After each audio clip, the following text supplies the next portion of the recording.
Okay, S N Chandak. Chandak ji, आपका क्या reaction है बजट पर? आपके हिसाब से दो तीन बड़ी बातें इस बजट की क्या है?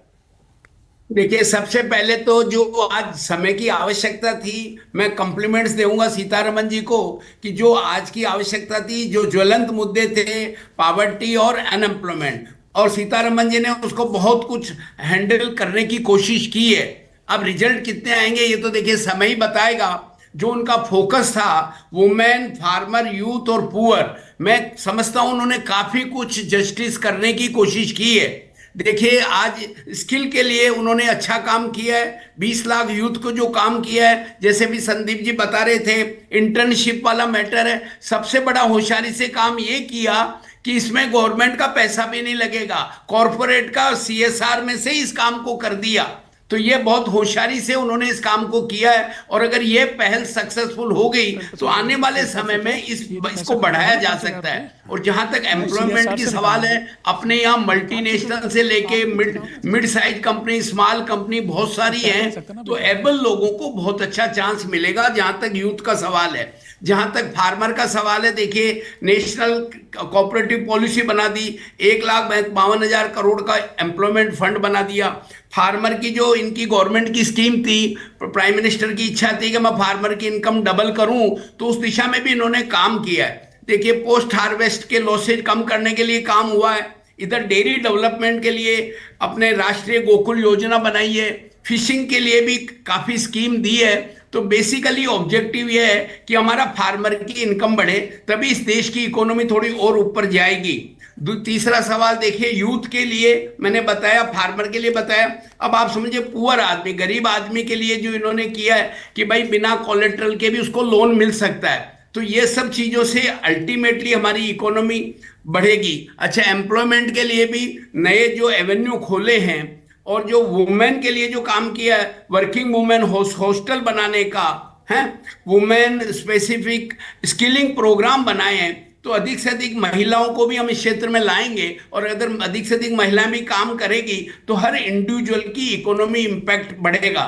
जब हस्बैंड वाइफ दोनों काम करेंगे तो काफी इंपैक्ट आएगा। इधर देखिए, पूर्वोत्तर इंडियन रीजन को भी लिए भी, पूर्वोत्तर के लिए भी इन्होंने एक तीर से अच्छा, कई सारे चंडक निशाने चंडक जी, एक लगा चीज और दिए। बताइए, एक चीज बताइए।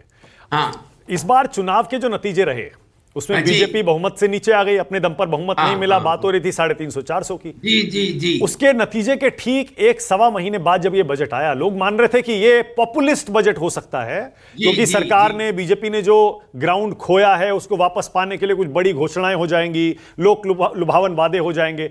वैसा कुछ नहीं हुआ। आप ये मानते हैं, या इसमें फिर लोगों को लुभाने की कोशिश भी आपको दिखती है?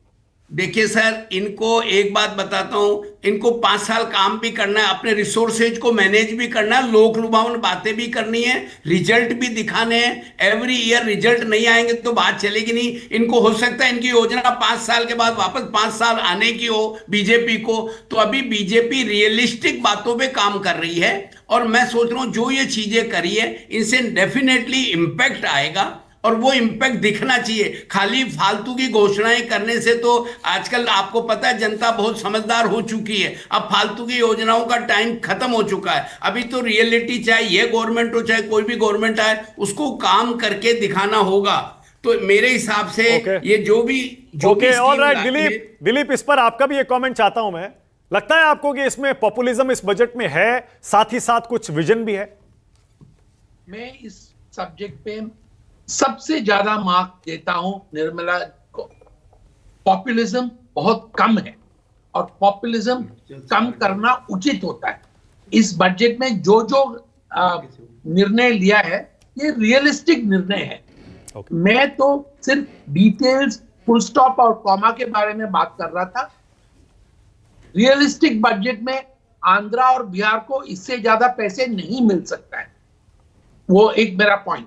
दूसरा पॉइंट कि ये एक शुरुआत है इंटर्नशिप का स्कीम। आगे भी एक दो बार एक्सपेरिमेंट कर चुकी थी, पर कुछ सक्सेस नहीं हुआ। पर ये जो रियलिज्म है बजट में, वो वेलकम करने लायक है, क्योंकि पॉपुलिज्म रूट जो है इकोनॉमी के लिए शॉर्ट रन और लॉन्ग रन दोनों में डैमेजिंग होता। ओके, अब मैं चाहता हूं, आपसे मेरी स्पेशल रिक्वेस्ट है दिलीप, कि आप अपना वो लाल चश्मा लगाइए। और मुझे, क्योंकि देखिए, आप एक इमेज गुरु हैं, रेड सुनिए। मार्क्स का टाइम हो गया तो हाँ। इसीलिए मैंने उतार दिया। अच्छा, तो आप एक इमेज गुरु हैं, कैसे इमेज बनती है, कैसे बिगड़ती है, क्या फैक्टर्स होते हैं, उसके इर्द गिर्द आप अच्छे से जानते हैं। अब मुझे यह बताइए, प्रधानमंत्री नरेंद्र मोदी की इमेज चुनाव के नतीजों के बाद उस पर कितना डेंट लगा नतीजों को देखते हुए, और आज का जो बजट है उसके बाद पीएम की इमेज क्या बनती है?